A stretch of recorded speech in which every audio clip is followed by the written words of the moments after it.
Welcome all my fellow Washington brethren and sistren. I am your man and resident Washington football fan, Lou. Thank you for joining me here on the Washington Football Report.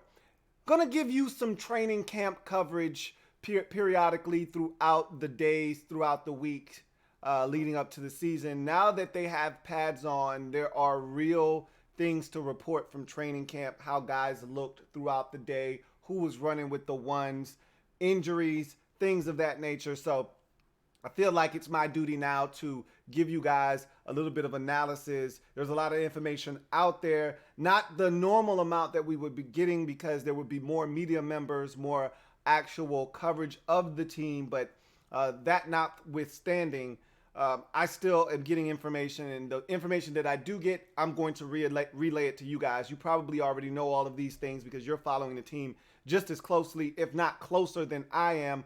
However, I'm going to report to you all of the information that I have. And let's talk about something that we have talked about a ton and we wondered about. And again, it's early, so my advice to you would be not to overreact to what I'm about to tell you, and also take this into consideration too. And I would really like you to do this. It's going to be hard. I understand that, because after watching a guy for 2 or 3 years, you kind of formulate an opinion as to what kind of a football player he is, whether he's ever going to be a starter or really good, or if he's just trash. I get it. I understand that. But if you could for a second, wipe your memory bank clean of some of these players, like a Jaron Christian, like a Troy Apke. Give these guys another opportunity because they're playing in a brand new system, in a brand new scheme. They're being asked to do different things. They may be better football players than we thought because of how they were being utilized. Okay, so if you could just take what you've seen from them in the past and just wipe it clean and give them a fresh start. With that being said, let's talk about some of the guys that were running with the 1's in practice. And again, remember, they're just starting out, okay? These aren't etched in stone. And even if they are, does it really matter? A lot of these guys are going to play a ton anyway, but let's just go through it quickly. So on the offensive side of the football, we've talked about the left side of the offensive line. And to me, that's probably the biggest positional battle on the offensive side of the football, is who are going to man up those two positions on the left side of the line, left tackle, especially left tackle, and left guard. I told you, I already think it's in the bag as long as he's healthy and he plays up to the talents and up to his capabilities, especially if he gives us what we saw at the tail end of last year. Wes Martin is going to be your starting left guard. So I don't really think that's much of a competition, but again, they signed Wes Schweitzer, so just assume it's a competition. But Wes Martin took the first team reps at left guard. That's not a surprise. Jaron Christian took the first team reps at left tackle. Now, also, there's a caveat there. Sadiq Charles, the Washington football team's third round pick, injured, okay? He's out. Him and Ryan Anderson are both injured right now. Both are said to be very minor injuries and are expected to be back in practice at some point either this week or early next week. So not major injuries there, but Sadiq Charles not even healthy enough to go. So that's stunting his growth as well. And if you're going to win the job, the first thing you have to be is available. All right, your best ability, I've always said this, is availability. You got to be healthy first. We know that all too often here as Washington football fans. So hopefully Sadiq Charles comes back quickly so he can get back in the mix. But Jaron Christian manning up the left tackle position in the meantime. Heard he didn't have that bad of a day. He wasn't great. He wasn't terrible. We'll see if he continues to improve. But those were your two starters on the left side of the offensive line. As you get to the defensive side, which I thought there were some really interesting things that came out of the defensive side. Again, it's early. This is what I expected. You make rookies earn it. And so along the defensive line, we just all assumed it'd be the Bama wall inside of Allen and Payne. And on the outside, on the edges, it'd be the two youngsters, Chase Young and Montez Sweat. Well, your starting defensive line for the first day of padded practice was as follows: Montez Sweat, Jonathan Allen, Matt Ionitis, and beside him, Ryan Kerrigan. So again, it's early. We don't know what's going to come about this. Again, all of these guys are going to play whether they're starting or not. This isn't basketball, all right, where you throw a hissy fit because you're not starting because you've been starting your entire life. That's not how this works. These guys are going to play. You could essentially start the game and play less snaps than the guy that comes in after you. So starting is a relative term, but again, you'd like your best 4 guys to start the game out, and I think ultimately that's what's going to bear itself out. Whether that's Ionitis or not, you know how I am. You know how I feel about Matt Ionitis. I think he is one of our best 4 defensive linemen, if you want to be truthful.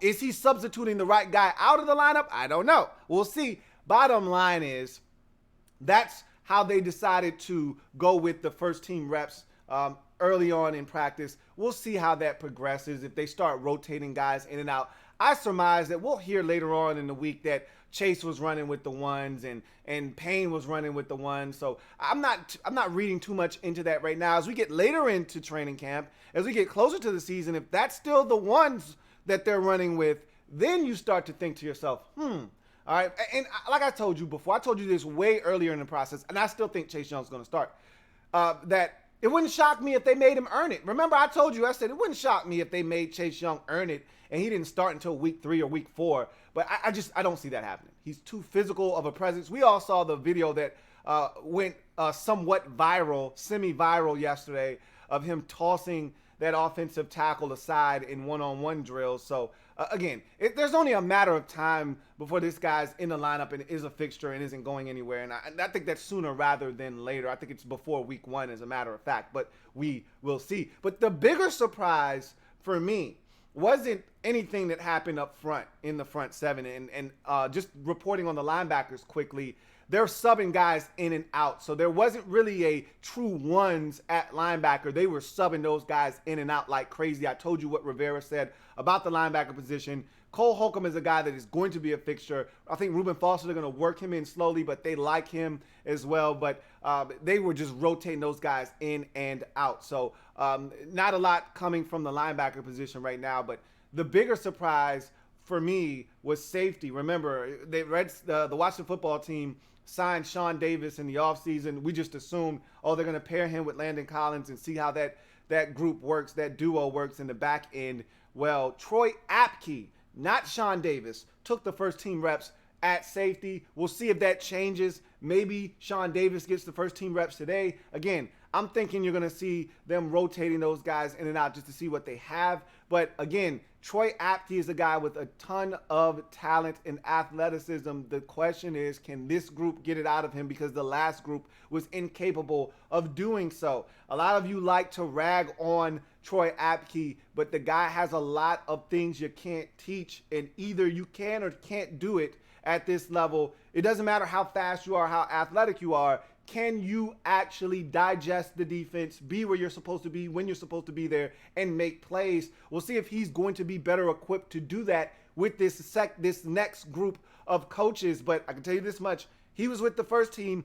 I don't want to read too much into that, as I told you guys not to. However, that was a bit of a revelation for me. Did not expect that, and it's crazy because it makes a lot of sense. Every time I saw some footage or I saw still shots of camp, I saw number 30 out there, and I kept saying to myself, why do I keep seeing Troy Apke out here?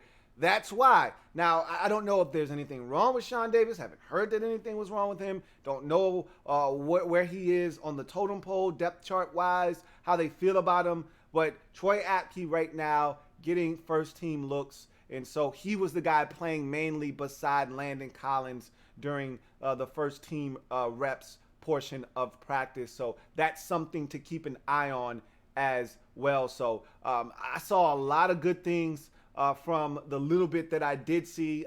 Both Sims, both Cam and Steven, making some really good catches for you Cam Sims fans out there. Looked good early on in practice with the pads on thus far, and he looks big too. He's put on a little bit of weight, so he looks to be a guy that's trying to throw his name in the hat to make this football team at the receiver position. As I mentioned, with Kelvin Harmon going down, another receiver spot is officially open. Let's see who decides to reach up and grab it. Obviously, they signed Dontrell Emmons, so you'd assume he'd get that spot, but I'm not making any assumptions. Just as fast as he got here, he can be gone. if a guy steps up, makes some plays. Trey Quinn, speaking of making plays, he looks like a guy that's trying to solidify his roster spot as well.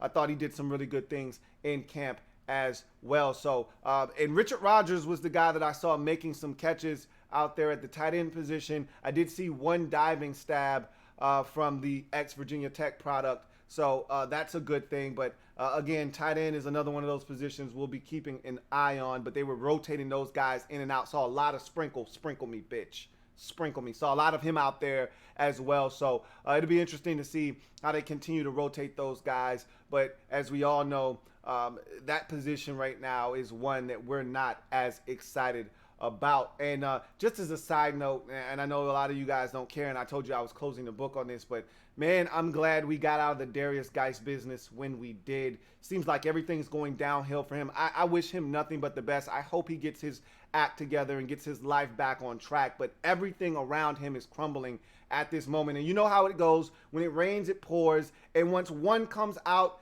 the whole floodgates open, and it seems like Pandora's box has been opened for Derrius Guice now after the allegations that got him released from the Redskins. Now he's got a couple of rape allegations from LSU that have surfaced. He had a driving infraction just the other day. Things seem to be spiraling out of control for him. I hope he's able to grab the wheel and gain control of his life right now, because it is out of control and he needs help. And I wish him nothing but the best, and I hope he gets the help that he needs. But man, we couldn't have gotten out of the Derrius Guice business at a better time, because all of this shit is hitting the fan at once, and it's not a pretty scene.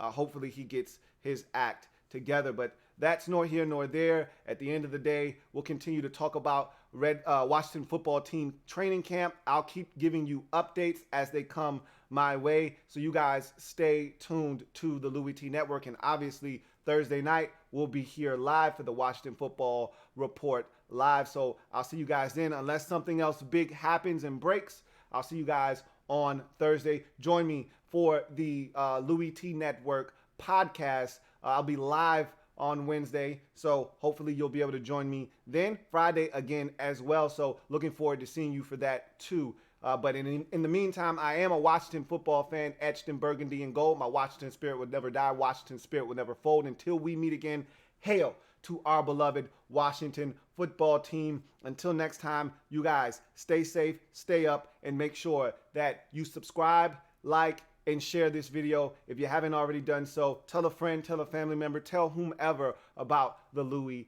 T Network. You guys take care, have a good one, and make sure, above all else, you stay safe. You guys have a